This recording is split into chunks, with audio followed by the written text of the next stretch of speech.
നിയമസഭാ തെരഞ്ഞെടുപ്പിൽ മത്സരിക്കാനില്ലെന്ന് മുൻമന്ത്രിയും കോൺഗ്രസ് നേതാവുമായ കെ ബാബുവിന്റെ പ്രഖ്യാപനം കോൺഗ്രസിനെ സംബന്ധിച്ച് വലിയ പുതുമയാണ്.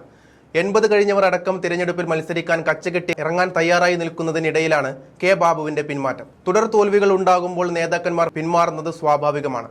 എന്നാൽ ബാബുവിന്റെ കാര്യത്തിൽ 7 തിരഞ്ഞെടുപ്പുകളിൽ 6ലും വിജയമാണ് ഉണ്ടായിരിക്കുന്നത്. അവസാന തിരഞ്ഞെടുപ്പിലും ഇടത് തരംഗം ആഞ്ഞടിച്ചപ്പോൾ എം സ്വരാജിനെ പോലെ CPMന്റെ കരുത്തനായ യുവനേതാവിനെയാണ് ബാബു തോൽപ്പിച്ചത്. എന്നിട്ടും അനാരോഗ്യം ചൂണ്ടിക്കാട്ടി തന്നെ കെ ബാബു കളം വിട്ടിരിക്കുകയാണ്. ബാബുവിന്റെ പിന്മാറ്റം ഉദാത്തമായ മാതൃകയാണെന്ന് ചൂണ്ടിക്കാട്ടി രംഗത്ത് വന്നിരിക്കുകയാണ് പാലക്കാട് MLA രാഹുൽ മാങ്കൂട്ടത്തിൽ. തന്റെ ഫേസ്ബുക്ക് പോസ്റ്റിലൂടെയാണ് രാഹുൽ മാങ്കൂട്ടത്തിൽ കെ ബാബുവിനെ പുകഴ്ത്തി രംഗത്ത് വന്നത്. കഴിഞ്ഞ നിയമസഭാ തെരഞ്ഞെടുപ്പിൽ പാർട്ടി പരാജയപ്പെട്ട വിഷമത്തിൽ നിൽക്കുമ്പോഴും വ്യക്തിപരമായി സന്തോഷം നൽകിയ വിജയങ്ങളിലൊന്നായിരുന്നു തൃപ്പൂണിത്തുറയിൽ ബാബു ചേട്ടൻ നേടിയതെന്ന് പറഞ്ഞാണ് രാഹുൽ പോസ്റ്റ് തുടങ്ങുന്നത്.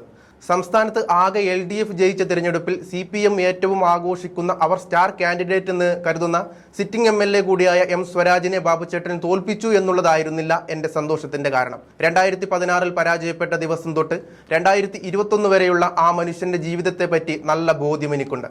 അത് MLA അല്ലാത്തതിന്റെ അധികാര നഷ്ടബോധമല്ല, മറിച്ച് ചെയ്യാത്ത തെറ്റിന്റെ പേരിൽ വേട്ടയാടപ്പെട്ട ഒരു മനുഷ്യന്റെ മാനസികാവസ്ഥയാണ് ആ മനുഷ്യനെ ബാധിച്ചത്. ആൾക്കൂട്ടത്തിൽ ജീവിച്ച ഒരു മനുഷ്യൻ ആ ആൾക്കൂട്ടം തന്നെ ഒരു ട്രോമയായി മാറി. ആരെങ്കിലും ഒന്ന് നോക്കിയാൽ അത് താൻ ചെയ്യാത്ത തെറ്റിൽ എന്നെ ക്രൂശിക്കുകയാണോ എന്നുവരെ ആ മനുഷ്യന് തോന്നിയിരുന്നുവെന്നും രാഹുൽ ചൂണ്ടിക്കാട്ടി. വീട്ടിൽ ഒതുങ്ങിക്കൂടിയ ആ മനുഷ്യനെ സജീവമാക്കാൻ ഉമ്മൻചാണ്ടി സാർ ഒരുപാട് പരിശ്രമിച്ചു. ഒടുവിൽ 2021 ബാബുചേട്ടൻ വീണ്ടും മത്സരത്തിനിറങ്ങിയപ്പോൾ ക്രൂരമായി അദ്ദേഹത്തെ വ്യക്തിപരമായി വേട്ടയാടിയിട്ടും തൃപ്പൂണിത്തുറ പോലെ ഒരു ഇടതുപക്ഷ മണ്ഡലത്തിൽ ഒരു ഇടതു തരംഗത്തിൽ അവരെന്ന് പ്രസംഗിച്ചതുപോലെ അവരുടെ മെസ്സിയെ തോൽപ്പിച്ച് ബാബുചേട്ടൻ വീണ്ടും നിയമസഭയിലെത്തിയെന്നും മാങ്കൂട്ടത്തിൽ ചൂണ്ടിക്കാട്ടുന്നുണ്ട്. കള്ളൻ ബാബു എന്നും കോഴ ബാബു എന്നുമൊക്കെ വിളിച്ച് ആക്ഷേപിച്ചിട്ടും കുടുംബത്തെയും കൂട്ടുകാരെയും വരെ പൊതുവിചാരണ നടത്തിയും മാധ്യമങ്ങളിലൂടെ താറടിച്ചും നടന്ന CPM അതിനുശേഷം 10 വർഷം അധികാരത്തിലിരുന്നിട്ടും അവർ ഉന്നയിച്ച ഒരൊറ്റ ആരോപണം പോലും തെളിയിക്കാൻ കഴിഞ്ഞില്ല എന്നത് കെ ബാബു നിരപരാധിയാണെന്നതിന്റെ തെളിവാണ്. അതല്ലെങ്കിലും സത്യം മാത്രമേ ആത്യന്തികമായി ജയിക്കുമെന്നും MLA അടിവരയിട്ട് പറയുന്നുണ്ട്. ഇന്ന് ബാബുചേട്ടൻ വീണ്ടും അത്ഭുതമാവുകയാണ്. തനിക്ക് വീണ്ടും മത്സരിക്കാനും ജയിക്കാനും ഉറപ്പായും കഴിയുമെന്നിരിക്കെ താൻ ഇനി പാർലമെന്റ് രംഗത്തേക്കില്ല എന്ന അദ്ദേഹത്തിന്റെ നിലപാട് അങ്ങേയറ്റം മാതൃകാപരമാണ്. ജനം പലകുറി തോൽപ്പിച്ചാൽ പോലും ഞാൻ കൂടി മത്സരിച്ചില്ലെങ്കിൽ ഈ നാട് എങ്ങനെ മുന്നോട്ട് പോകുമെന്ന് തെറ്റിദ്ധരിക്കുന്ന പലർക്കും ബാബുചേട്ടൻ മാതൃകയാണെന്ന് പറയുന്ന രാഹുൽ കോൺഗ്രസിലെ അധികാരമോഹത്തിനെതിരെ വാളോങ്ങുന്നുണ്ട്. മരിക്കുന്നത് ബോർഡ് വെച്ച കാറിലാകണമെന്ന് കരുതുന്നവർ ഇത് മാതൃകയാക്കണമെന്ന് പറയുമ്പോഴും കുത്തുന്നത് സ്വന്തം പാർട്ടിക്കാരെ തന്നെയാണ്.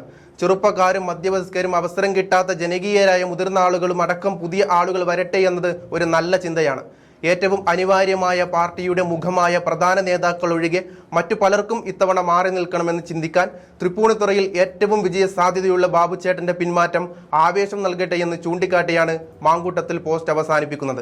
ജയസാധ്യതയില്ലാത്ത മേഖലയിൽ സീറ്റിനായി കടിവലി കൂടിയാൽ കോൺഗ്രസ് തോൽക്കുമെന്ന മുന്നറിയിപ്പ് കൂടി രാഹുൽ നൽകുന്നുണ്ട്. നിലവിൽ കോൺഗ്രസിന് പുറത്താണെങ്കിലും മെമ്പർ അല്ലെങ്കിലും സ്ഥാനാർത്ഥി മോഹികൾക്കുള്ള മാങ്കൂട്ടത്തിലിന്റെ കൊട്ട് ലക്ഷ്യം കാണുമോ എന്ന വരും ദിവസങ്ങളിൽ അറിയാൻ സാധിക്കും. കാരണം സ്ഥാനാർത്ഥി നിർണയ ചർച്ചകളിലേക്ക് കോൺഗ്രസ് കടക്കുമ്പോൾ സീറ്റ് ലക്ഷ്യം വെച്ചിറങ്ങിയിരിക്കുന്ന 70 കടന്നവരെ കൊണ്ട് പാർട്ടി പൊറുതിമുട്ടി നിൽക്കുന്ന അവസരത്തിലാണ് ബാബുവിന്റെ പിന്മാറ്റം ചർച്ചയായിരിക്കുന്നത്.